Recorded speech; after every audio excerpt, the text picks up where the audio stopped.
গোটা ভারত এখন উত্তাল সেফ আরাবল্লী প্রতিবাদে। কেন হঠাৎ করে আরাবল্লীকে নিয়ে এত বিতর্কের সৃষ্টি হলো? আজকে সহজ ভাষায় আপনাদেরকে পুরো বিষয়টা বোঝানোর চেষ্টা করব এবং সুপ্রিম কোর্টের রায়, কেন্দ্রীয় সরকারের ভূমিকা এবং যারা বিক্ষোভ করছেন তারা এক্স্যাক্টলি কি বলছেন বা চাইছেন সবকিছু এই একটা ভিডিওতে আপনারা জানতে পারবেন। ভিডিওটি শেষ অবধি দেখবেন আর চ্যানেলটিকে ভালো লাগলে একটু সাবস্ক্রাইব করে পাশে থাকা বেল আইকনটি ক্লিক করে আমাদের পাশে থাকবেন। দেখুন, এই মুহূর্তে আরাবল্লীকে নিয়ে গোটা ভারত কিন্তু তোলপাড়। আরাবল্লী কি? আরাবল্লী হলো পৃথিবীর oldest mountain system in the world এবং অনেকে বলেন হিমালয় পর্বতশৃঙ্গ বা হিমালয় মাউন্টেন রেঞ্জ তৈরির অনেক আগে কিন্তু আরাবল্লীর জন্ম হয়েছে, প্রায় 1.5 বিলিয়ন ইয়ার্স এগো। মানে বুঝতেই পারছেন বিশ্বের সব থেকে পুরনো পর্বতমালা এই আরাবল্লী। এই মুহূর্তে আরাবল্লীর যদি দৈর্ঘ্য দেখেন তাহলে এটি প্রায় 750 থেকে 800 কিলোমিটার দীর্ঘ এবং এটি গুজরাট, রাজস্থান, হরিয়ানা এবং দিল্লি এই চারটে রাজ্যকে কিন্তু কানেক্ট করছে। অর্থাৎ গুজরাট থেকে সৃষ্টি হয়ে দিল্লিতে গিয়ে কিন্তু এটি শেষ হয়েছে। এই আরাবল্লীর একদিকে হলো থর মরুভূমি এবং অন্যদিকে হলো ইন্দো গ্যাঙ্গেটিক প্ল্যান্টস। অর্থাৎ বুঝতেই পারছেন, একদিকে থর অর্থাৎ শুষ্ক একটি জায়গা এবং অন্যদিকে ইন্দো গ্যাঙ্গেটিক প্লেন্স মানে ভাগীরথী গঙ্গা নদীর উৎপত্তি। ফলে একদম দুরকম পরিবেশ, মাঝখানে প্রাচীর হয়ে দাঁড়িয়ে থাকে আরাবল্লী। ফলে এর জন্য আরাবল্লীর গুরুত্ব কিন্তু অনেকটা বেড়ে যায়। কেন গুরুত্ব বাড়ে আরো যদি ডিটেইলিং এ জানেন বা দেখেন আপনারা বুঝবেন। এই আরাবল্লী আসলে ডিজার্টিফিকেশনকে দিনের পর দিন রোধ করছে। অর্থাৎ এই থর মরুভূমির সংস্পর্শে এসে বাকি অংশগুলো মরুভূমিতে পরিণত হওয়ার সম্ভাবনা হতো যদি আরাবল্লী মাঝখানে প্রাচীর হয়ে না দাঁড়াতো। পাশাপাশি এই থর মরুভূমির এত শুষ্কতা, এত ধুলো কণা বালি সমস্ত কিছু কিন্তু অন্য প্রান্তে অর্থাৎ দিল্লির প্রান্তে যেতে পারে না, একমাত্র আরাবল্লী মাঝখানে প্রাচীর হয়ে দাঁড়িয়ে থাকে বলে। ফলে ধুলো ঝড়, ধূলিকণা, এয়ার পলিউশন সমস্ত ক্ষেত্রে কিন্তু আরাবল্লী ন্যাচারাল শিল্ড হয়ে দিনের পর দিন দাঁড়িয়ে থেকেছে। পাশাপাশি এই অঞ্চলের wildlife corridors, minerals rich, geological value সমস্ত কিছুর জন্য কিন্তু আরাবল্লী ভারতবর্ষের সম্পদ হয়ে উঠেছে। পাশাপাশি রাজস্থানে একাধিক ক্ষেত্রে major ground water recharge zone কিন্তু তৈরি হয়েছে আরাবল্লীকে কেন্দ্র করেই। সুপ্রিম কোর্ট কিছুদিন আগে একটি নির্দেশ দেয়। এবার হলো আসল বিতর্কের কেন্দ্রবিন্দুতে কেন গেল বিষয়টি আপনাদেরকে বোঝানোর চেষ্টা করছি। দেখুন, এই মুহূর্তে সুপ্রিম কোর্ট কি নির্দেশ দিয়েছিল এবং সুপ্রিম কোর্ট কেন কেন্দ্রীয় সরকারের কোন দাবিকে মান্যতা দিল আপনাদের একটু বলি।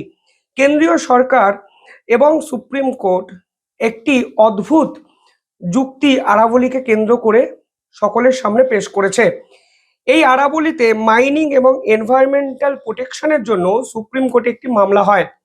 ঠিক সেখানে কেন্দ্রীয় সরকার বলে only land from the rise at 100 meters above surrounding terrain can be legally classified as hills। অর্থাৎ আরাবল্লীকে কেন্দ্র করে যে সকল উচ্চতম শৃঙ্গের উচ্চতা 100 মিটার একমাত্র সেগুলোকেই পাহাড় বলে স্বীকৃতি দেওয়া হবে এবং বাকিগুলোকে পাহাড় বলে মান্যতা দেওয়া হবে না। মানেটা কি দাঁড়ালো? মানেটা হলো আরাবল্লীকে চারিপাশ থেকে যে সকল ছোট ছোট টিলা বা ঢিপি কিংবা পাহাড় ঘিরে আছে তাদের উচ্চতা যদি 100 মিটার না হয় তাহলে সেগুলোকে পর্বত বলে মান্যতা দেবে না কেন্দ্রীয় সরকার। সুপ্রিম কোর্ট কেন্দ্রীয় সরকারের সেই দাবিটিকে মেনে নেয় এবং যা মাইনিং ইন্ডাস্ট্রি তৈরি করার জন্য কেন্দ্রীয় সরকারের ষড়যন্ত্র বলে একাধিক বিক্ষোভ কিন্তু শুরু হয় পার্টিকুলার এই কারণে। এবার আরাবল্লী 1.5 বিলিয়ন ইয়ার্সের একটি পর্বত। ফলে আপনারা বুঝতেই পারছেন দিনের পর দিন উচ্চতম শৃঙ্গের ক্ষয় হয়, পাহাড় বসে যায়, পর্বত দেবে যায়।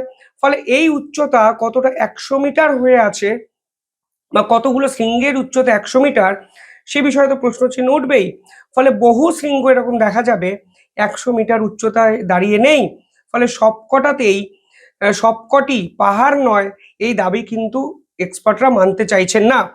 যদি এই 100 মিটারের দাবিটি কেন্দ্রীয় সরকারের মান্যতা দেওয়া হয় তাহলে দেখা যাবে আরাবল্লীকে কেন্দ্র করে যে 80 থেকে 90% পাহাড় আছে, সেই পাহাড়গুলোর লিগাল প্রোটেকশন কিন্তু সরে যাবে। অর্থাৎ সেই পাহাড়ে যে যা খুশি বেআইনি কাজকর্ম করতে পারবে, মাইনিং করতে পারবে, ডিফরেস্টেশন করতে পারবে, কারণ সেগুলো পাহাড় নয় কেন্দ্রীয় সরকারের দাবি অনুযায়ী। ফলে প্রধান বিতর্কের বিষয় কিন্তু পার্টিকুলারলি সেটাই। ফলে এই পাহাড়কে কেটে ফেলে কনস্ট্রাকশন, একাধিক রিয়েল এস্টেট ডেভেলপমেন্ট, মাইনিং ইত্যাদি বহু পরিকল্পনা কেন্দ্রীয় সরকার করতে পারে বলে এখানে বিক্ষোভকারীরা মনে করছেন। পাশাপাশি এখানে এক্সপার্টরা বলছেন যে উচ্চতা দিয়ে আপনারা কোনটা পাহাড় কোনটা পর্বত এই ক্লাসিফিকেশনটা দয়া করে করবেন না, কিংবা কোন অংশটি আরাবল্লীর অংশ কোনটি নয়, এটাকে মেডিট করুন জিওলজি, ইকোলজি এবং হাইড্রোলজি দ্বারা। যদি ইকোলজি এবং জিওলজি কিংবা হাইড্রোলজি সিমিলার হয়ে যায়, একই হয়ে যায়, তাহলেই এই অংশটি আরাবল্লীর অংশ। উচ্চতা 100 মিটার আছে কি নেই এটা হলো গৌণ বিষয়, কারণ দিনের পর দিন পর্বতের উচ্চতা কমে, এটা আমরা জানি। ফলে এই এক্সপার্টরা কিন্তু এই পার্টিকুলার দাবিটিকে নিয়ে রাস্তায় নামেন, এবং এই মুহূর্তে যদি কেন্দ্রীয় সরকার এবং সুপ্রিম কোর্টের এই দাবিটিকে মান্যতা দেওয়া হয়, তাহলে হরিয়ানা, রাজস্থানের যে মাইনিং ব্যান এরিয়া আছে সেগুলো কিন্তু অনেকটা দুর্বল হয়ে যাবে। অর্থাৎ যা ইচ্ছা চোরা শিকারীরা করতে পারেন এই অঞ্চলে। ফরেস্ট ল্যান্ড খুব সহজেই এই অঞ্চলে হিল ল্যান্ড হয়ে যাবে যদি এই সংক্রান্ত দাবিটি মান্যতা দেওয়া হয়। এবং পরবর্তীকালে এই এই ঝামেলা তৈরি হবে যে মাইনিং কে করছে কে করছে না, পাহাড় কাটা হচ্ছে কেন, পাহাড়ের ভিতরে গাছ কাটা হচ্ছে কেন। ফলে সামগ্রিকভাবে পরিবেশের ক্ষয়ক্ষতি হবে, এবং সেই ক্ষয়ক্ষতি পূরণ করার ক্ষমতা সরকার বা সাধারণ মানুষের নেই। বলা হচ্ছে কয়েক শতাব্দী এই লেগে যাবে ক্ষয়ক্ষতি পূরণ করতে, বা কখনো সম্ভব হবে না যদি আরাবল্লীকে ধ্বংস করা হয়। এবং এখান থেকেই কিন্তু সেভ আরাবল্লী ট্রেন্ডিং হয়, আন্দোলন কিন্তু হয়েছে। পুরো বিষয়টা আরো খারাপ হয়ে যায় যখন এক্সপার্টরা একের পর এক রিপোর্ট পেশ করতে শুরু করেন। অনেকে বলেন এই যে আরাবল্লী অ্যাজ এ ডাস্ট ব্যারিয়ার হিসেবে কাজ করে, অর্থাৎ থর মরুভূমির ধূলিকণা বালিকণা দিল্লি অবধি এসে পৌঁছায় না। ফলে আপনি ন্যাচারাল শিল্ডকে কিভাবে ধ্বংস করার কথা ভাবছেন। পাশাপাশি অনেকে বলেন এই অঞ্চলে ডিগ্রেডেশন PM10, PM2.5-এ পৌঁছে যাবে, স্পেশালি দিল্লি এনসিআর এর মতো জায়গায়, যেই জায়গা ইতিমধ্যেই পলিউশন অধ্যুষিত একটি এলাকা। পাশাপাশি এখানে বলা হচ্ছে গ্রাউন্ড ওয়াটার ক্রাইসিস দেখা যাবে, ডিজার্টিফিকেশন রিস্ক দেখা যাবে, এবং বায়োডাইভার্সিটি লস হবে। অর্থাৎ বাস্তুতন্ত্রের কিন্তু এবং এখানে বড় ক্ষতি হতে পারে। একাধিক পলিটিক্যাল লিডার্স এক এক রকম কমেন্ট করেছেন, কিন্তু সামগ্রিকভাবে আরাবল্লী যে বাঁচানো প্রয়োজন তা কিন্তু এক বাক্যে সকলে বলছেন। কেন্দ্রীয় সরকার স্পষ্ট বলেন যে জাজমেন্টটি না পড়েই এই আন্দোলনটি কিন্তু করা হচ্ছে। ইউনিয়ন এনভায়রনমেন্ট মিনিস্টার আজকে পরিষ্কার বলেছেন যে এই মুহূর্তে কোনো নতুন মাইনিং ওরিয়েন্টেড অর্গানাইজেশনকে পারমিশন দেওয়া হবে না। ফলে পুরোটাই অপপ্রচার। কেন্দ্রীয় সরকারের পক্ষ থেকে বলা হয়েছে যে 90% অফ আরাবল্লী প্রোটেক্ট করা হবে। শুধু কেন্দ্রীয় সরকার নয়, ফরেস্ট সার্ভে ইন্ডিয়া স্পষ্ট বলেছে যে 90% হিলস উইল বি প্রোটেক্টেড। অর্থাৎ আরাবল্লীকে ধ্বংস করা হবে না। অকারণ এই আন্দোলন হচ্ছে, এবং পুরো আন্দোলনটিকে সরকারের বিপক্ষে কাজে লাগানোর চেষ্টা করা হচ্ছে। সুপ্রিম কোর্টের প্রাক্তন বিচারপতি, প্রধান বিচারপতি BR গাওয়াই, তিনিও বলেছেন যে এটি একটি কন্টিনিউয়াস প্রসিডিং এর পার্ট।